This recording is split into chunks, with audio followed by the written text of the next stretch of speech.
Hello and welcome to this video. My name's Beckham.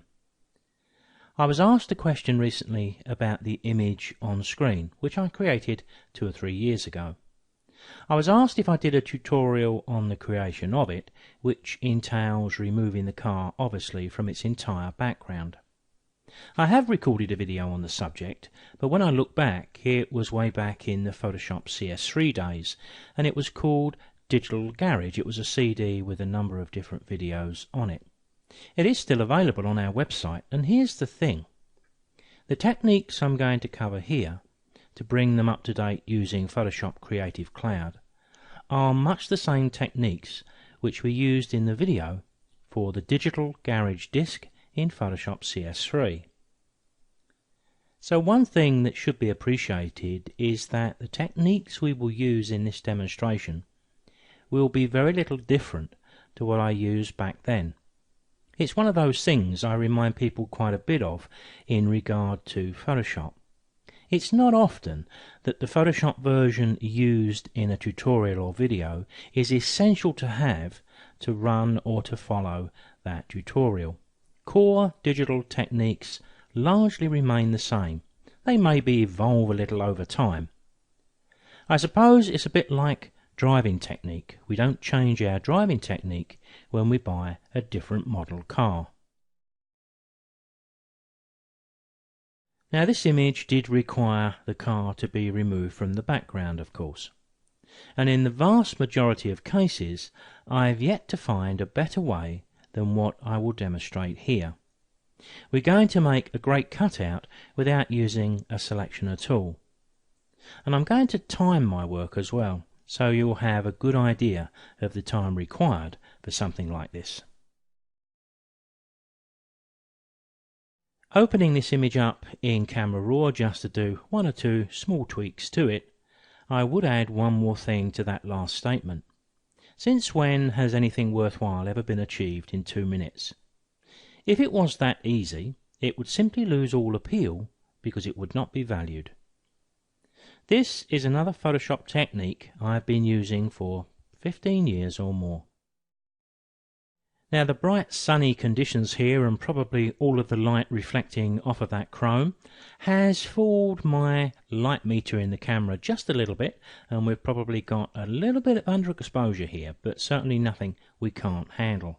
I'm going to start off by going to the lens corrections, and I'm going to tick the box to remove the colour or the chromatic aberration. Now I'm just going to look at my histogram at the top of the screen. I'm going to tweak my exposure a little bit to the right, maybe tweak the whites up just a little bit more, and there we've got quite a nice bit of light on the car.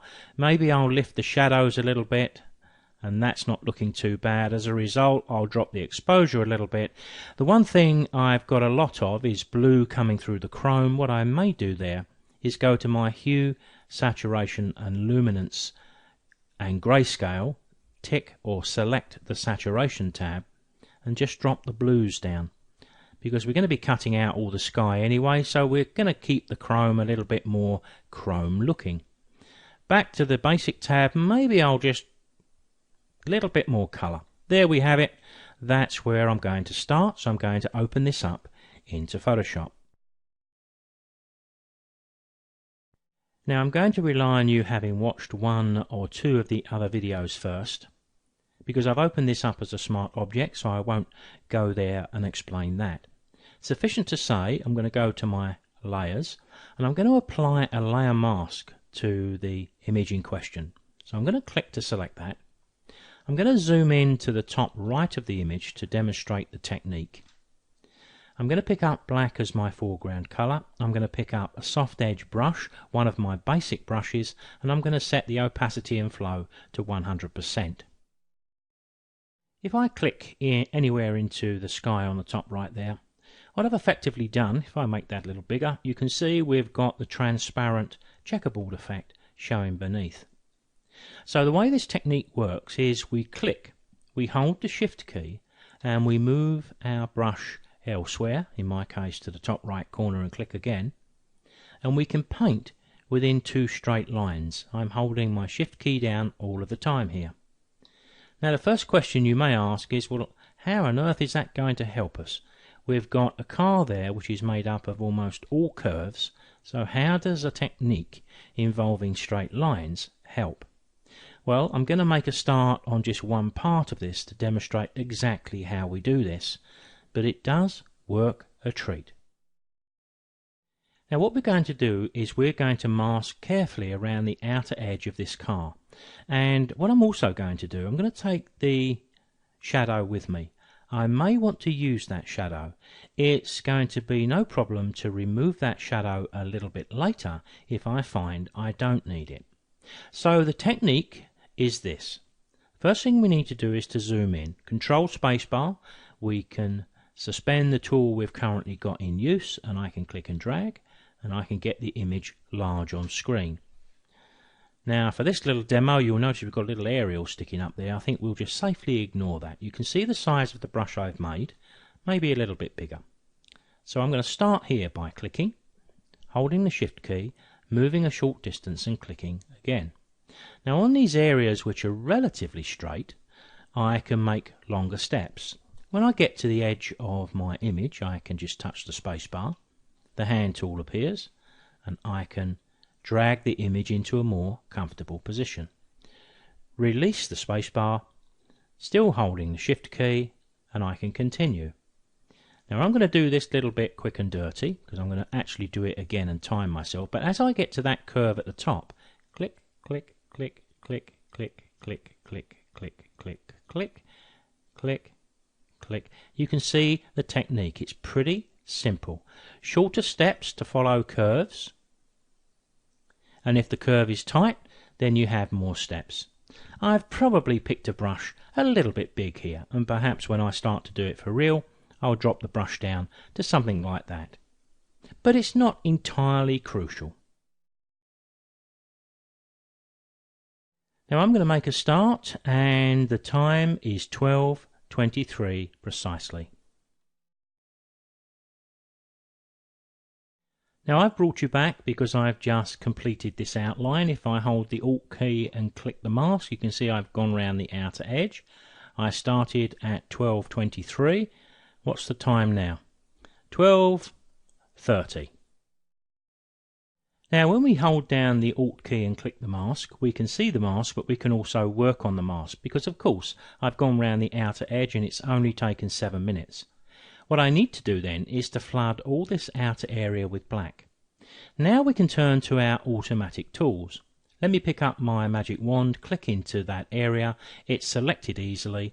I'll just zoom in and take a look at the edge because we may need to do a little bit of work here.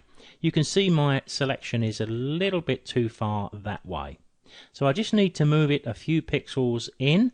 We can do that by going to Select, Modify, Expand. 4 pixels, I think that may do it. Bang in the middle of that line. If I go to Control 0 to fit this back on screen, now look over to the bottom of the toolbox. You can see black is our foreground colour. Keyboard shortcuts, write these down to help you learn them. Alt backspace will always flood your foreground colour, which in our case is black, and Control backspace the background colour, which in our case is white. Black we need, Alt backspace. If I hit Control D to remove the selection and go back to my car, you can see we've gone quite a long way to do the actual work we want to do. I've got just a little bit of a cutout to do in the middle of the shadow just in case I need it. For one moment I'm going to go back into layers. I'm going to hold the shift key. I'm going to turn the mask off just a moment because it is quite obvious here. And you may be asking the question, with all of that blue sky around that area, couldn't we have used the magic wand tool and maybe a selection to make things a little bit quicker? Well, in this instance we possibly could, but we would have great difficulty elsewhere, and many other images won't have that nice even sky. But to be honest, once you actually get going with this technique, whether you're using a graphics tablet like a Wacom or a mouse, because I developed this to help me long ago when I was working with a mouse, it's often quicker to do this than to start messing around with different tools to do the job. So let's do the inner part of that shadow, just in case I need to use it. And I'll do that live, so to speak. So I'm going to select my mask here. We'll zoom in to that area. I'll bring it up a little bit bigger. And I'll just do this bit live so you can see exactly what I'm going to do. Now I will say this is a shadow, so I can possibly take one or two liberties here. But I'm going to go to my brush once more. I'll increase the size of the brush just a little bit here. Click, there's the same effect as before. I've got a nice straight edge there, so I'll go straight across and then click, click, click, click around the curve. Shorter steps and you can see how easy it is to go around the curves. And of course the one thing to remember as well is we're working with a layer mask. So what's the worst thing that's going to happen if we make a faux pas here?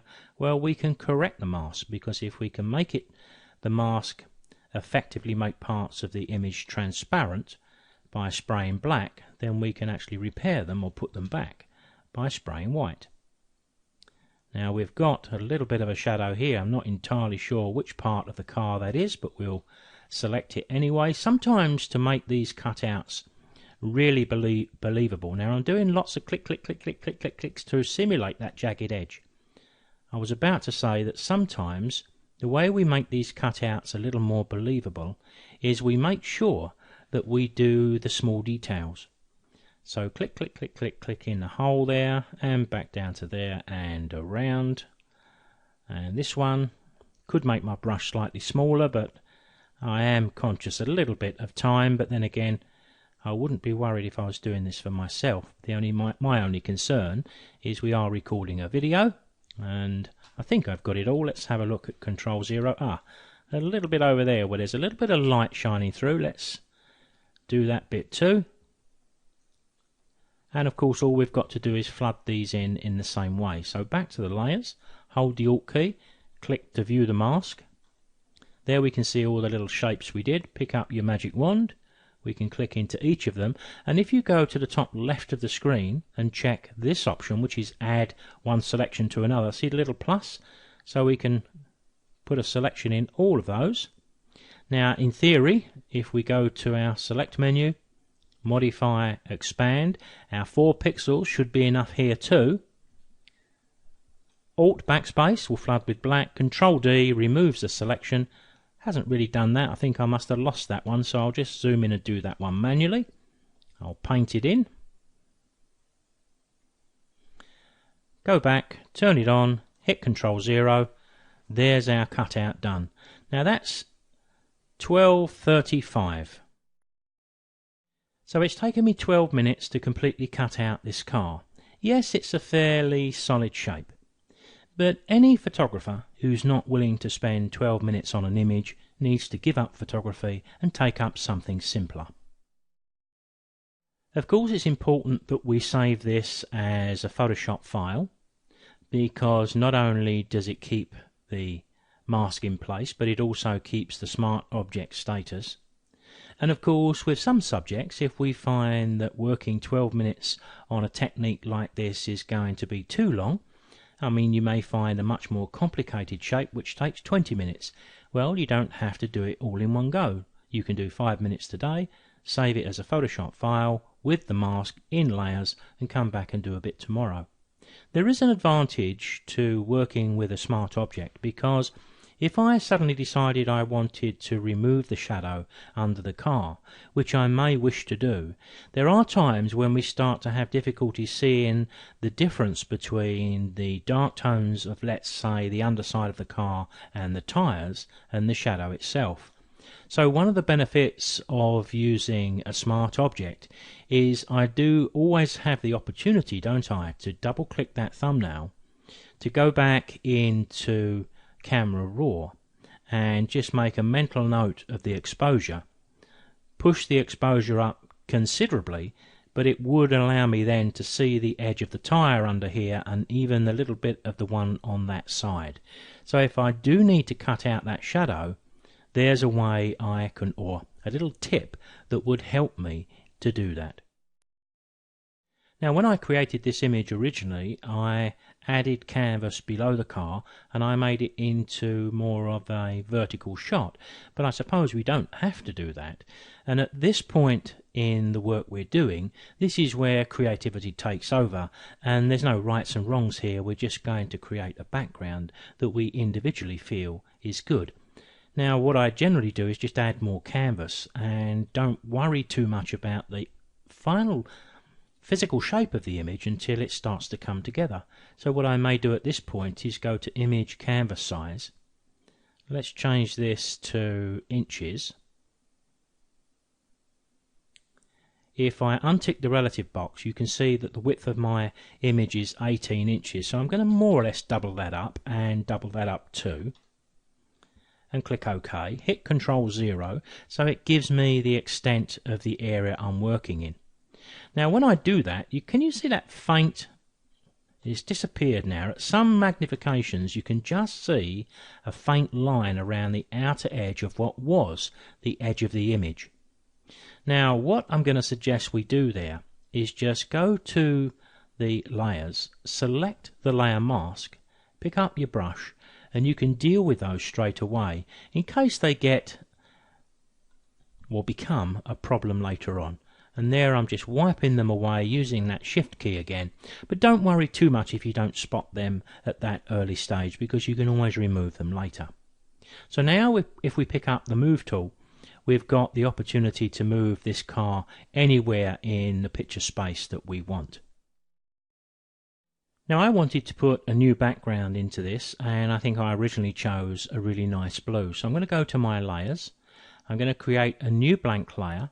This one is going to be our blue layer, so we'll call it blue just for demonstration purposes, and I'm going to drag that to the bottom of the stack because obviously the background needs to be below the car.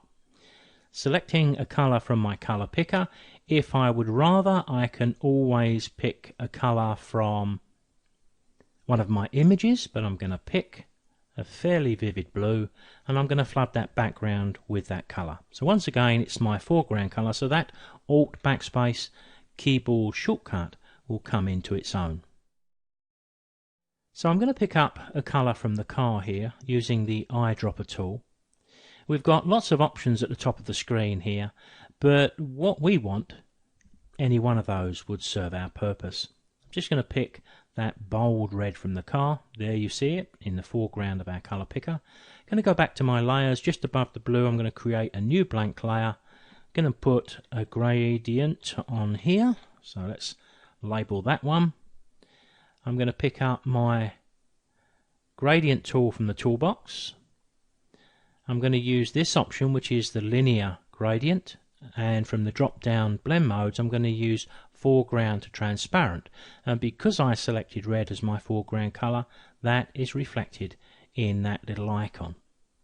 So what I can do now is to start and end a line which is going to tell the software where to start and end the gradient. We're not sure where we want this, so a little bit of experimentation is due. I'll put it at a slight angle, and there you can see what we have. Now you can do this a number of times, and obviously experimentation is the key. You can add other layers here if you wanted to add other gradients, and I could put another gradient at a different angle. Now why would we put the gradients on separate layers? Well, it gives us the freedom to be able to turn them off, to be able to drop down the opacity, to be able to change the colour. At least it gives us some way to sort of create our image on the fly, so to speak. But to move forward, I'm just going to delete that layer for a moment to remind you that when you select your car, of course you still have the ability with the move tool to move your car with its shadow anywhere you like. Now I'll hit Control 0, make sure we've got the image on screen. If we pick up our crop tool and we started to think about cropping this, then the car isn't in a bad spot. Let's just crop a little bit of that to give ourselves a nice oblong shape, and I'll hit Control 0 again. Now look, can you see, I hope you can, the two sides that I didn't do before of the edge of that car, we're just showing a little bit of a problem. So select the mask from the car, select black as our colour, select your brush. We've still got 100% flow. Push the brush up, click, hold the shift key, go to the end of the line, make sure you go well past the line, and you'll brush it away in one stroke. We know we've done the other two, but what I was about to say was, let's pick up the move tool, select the car, and we're going to just move that around until we feel we've got that pretty well in the right spot for the rule of thirds. And there I'm going to suggest we have. Now, I'm sure you remember this image from an earlier video. What I'm going to do here is steal the sky and see if we can slip it into our car shot. Pretty simple to do. I'm going to pick up the lasso tool. I'm going to just lasso as much of the sky as I can. I want to feather the edge of that selection quite a bit. Certainly up towards, I was going to say 300, so that's going to be okay. I'm going to click OK to that. As soon as the feather command has completed, I'm going to use shortcut keys to copy this to the clipboard, Control C. I'll close it down so that it doesn't overpower my computer, and Control V will paste it. Now I need to open up my layers to make sure it's gone in the right place, and it has. I wanted it behind the car. Now we can see that the sky isn't really big enough because it came from a picture more or less the same size as the car, and of course we've made our background much bigger. What I'm about to do, we don't generally do very often with our images, but because we're going to create a background here, and I'm also going to blend this sky via the multiply option with the blue behind it. In fact, it may be as well as if I do that first. Let's choose multiply. I'm going to bring up my free transform tool, push the sky up to the left, because what I'm going to do is to drag it down in that sort of fashion. Now there's a few options here which would also work apart from the one I've just chosen, multiply. Overlay works okay, so does soft light, but hard light also works nicely too. Now if we wanted to, we do have the opportunity to make that bigger and to put a slant across that sky, but you will notice that the middle distance of our seascape is coming through. Well, let's add a mask then and use that graduation that we used before to just mask that back a little bit, just to take that away. And if it doesn't take it all, you can always add one graduated effect to another, or you can switch to the brush tool and you can have a go at that. But I think I'd be more or less happy with that, although I think if I drop my flow rate down to a very low 2, I may just do something with that little area there, blend it in a little bit nicer. Now you'll also notice that the shadow under the car was picking up the texture of the concrete, and I think we may want to do something with that. I've already saved this a couple of times. I'm going to save it again. You can see I've got 2 versions, now I've got 3, because let's assume on this occasion I'm happy with the work I've done with my masking of the car. I'm going to apply it, but what I need to do first is to remove the Smart Object status. So we need to go to the right click and choose Rasterize. Then we can drag the mask into the bin and tell Photoshop to apply it. All I was going to do was hit Control T and just give this a little bit of a, whoops, didn't mean to do that, just rotate it a little bit. I think we can cope with a little bit of an angle there. But what I was about to say was I want to get that shadow darker. So now I've just got that one image there. What I'm going to use is my burn tools, because it should do that pretty easily. Pick up the burn, pick up shadows, use an exposure of about 10, probably 20%, probably wouldn't hurt. I'll click and drag to bring it up a bit bigger. But there you can see we can quickly just give a bit of a solid nature to that lovely sharp shadow underneath. Control 0. Now at some stage with this image as well, I would be adding noise into the background, because the one thing that you'll notice when we add computer generated noise, computer generated colour, beg your pardon, it looks too smooth. And if we add a bit of noise, it just balances nicely with the photographic aspects of the composition. So I've got this saved a couple of times, but let's assume again that we've worked on this for some time. Let me just take that way. I just saw a little bit there I didn't like too much, but I'm going to assume that I'm happy here. But I want to blend all of the layers that form my background, but not my car. So I'm just going to select all three of those, right click and choose merge layers. Because what I'd like to do, let's zoom in. If we zoom in really big, we can start to see how the image is made up of little pixels. So I'm going to add a few into the picture. Let me get rid of that big brush by picking up the move tool. I'm going to go to filter, noise, add noise. Usually 3% is a little bit on the high side. We could possibly get away with 1%, but we've got a very high res image here, so let's go for 2. And when I hit Control 0, I think on the video you may have trouble seeing that noise, but you would see it quite clearly when you come to print the image, or you can see it quite clearly in the way we're viewing it now. The little pink lines that are appearing are automatic guides, and they're showing up because we've got this layer which is partly transparent. Now you can turn off those automatic guides. They can be quite useful at times, but sometimes when you've got no use for them, if you go to the view menu, they should be down here somewhere. Is it in the show smart guides? Turn them off. So now when we start to bring up our Control T to remove things or move things around, let's do it with that car, Control T. Now the little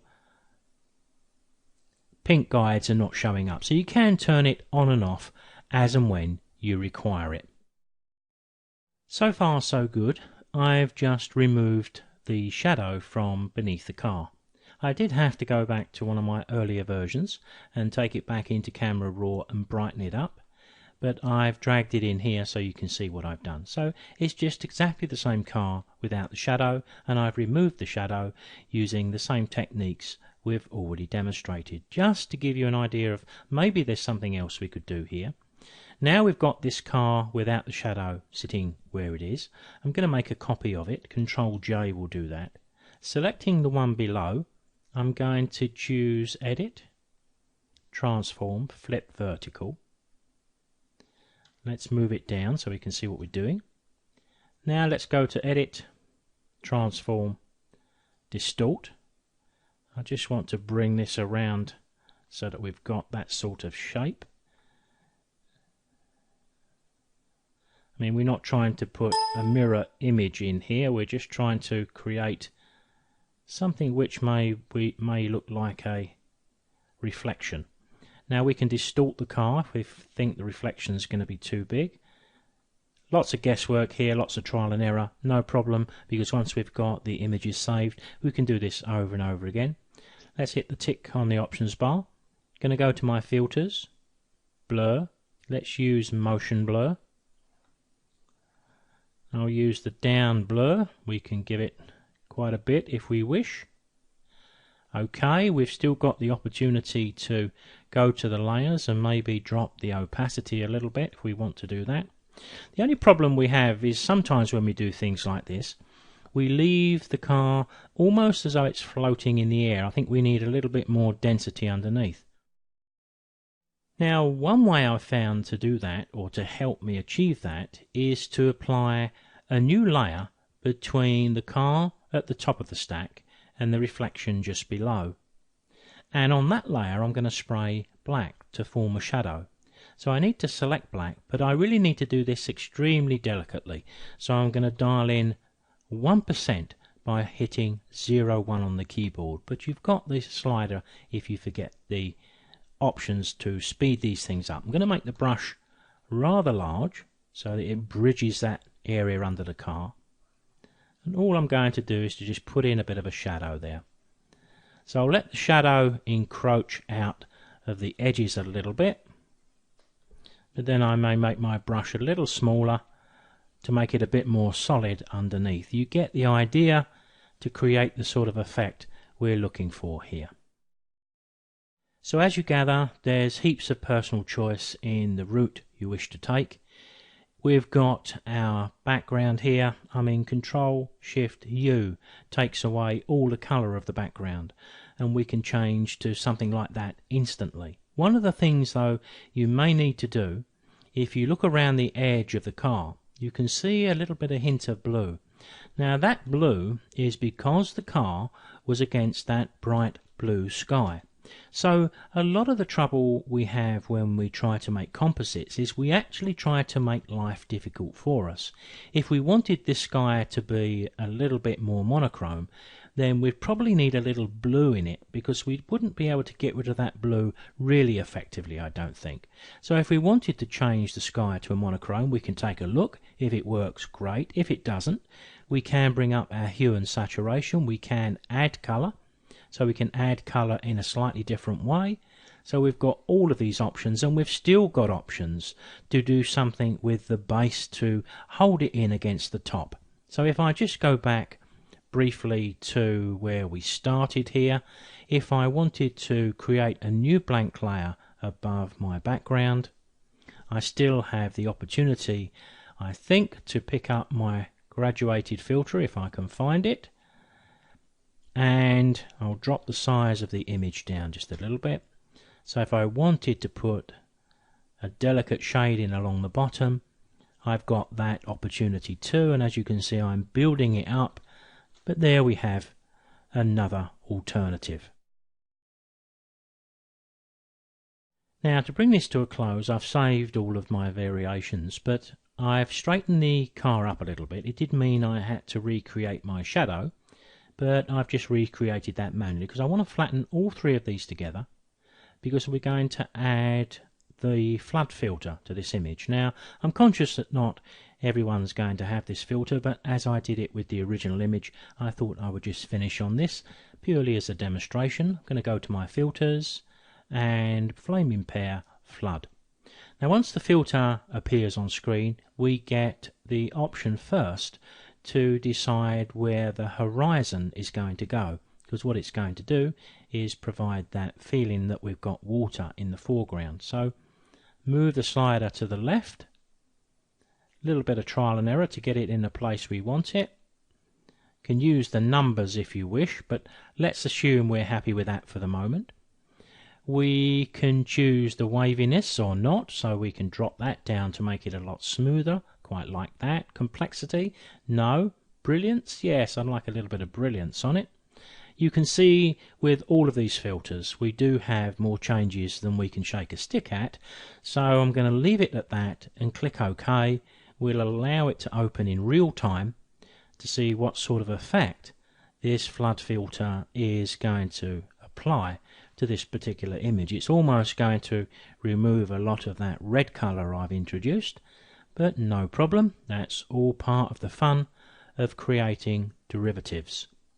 One thing you may want to do before you commit your car, as I've done here, is to look carefully around the edge just to make sure that you don't have any errors. Even though we removed our mask a little bit earlier on, we don't have any issues with reapplying the mask and taking a little bit more of the car away if it was necessary to do so. Now you can see this is having a lot of work to do, but when you think of it, we doubled up the canvas for this image, so we're really looking at the sort of potential for a 40 megapixel image, aren't we? And there we have it. Now I've just added a little vignette to this image, and as I've probably said a dozen times, this sort of thing is all about experimentation. But look at this little glow that's coming through here. Now that's coming through there and looking quite good, isn't it? If only that went right the way across, given that it's the same shade as the car, that would look pretty neat. The only reason it's not coming right across is because when I applied that red foreground, for creative reasons I put it on an angle. But it wouldn't be too difficult, would it, for me to go back and straighten that red foreground up, leave the sky as it is, and then see if I could get that red glow to appear further along that horizon line. Now as you can see from the quick change of that image and the green bar creeping its way to the right, I couldn't resist giving that a try, and in a couple of seconds We'll see if I was right or not. Looks pretty good, I think.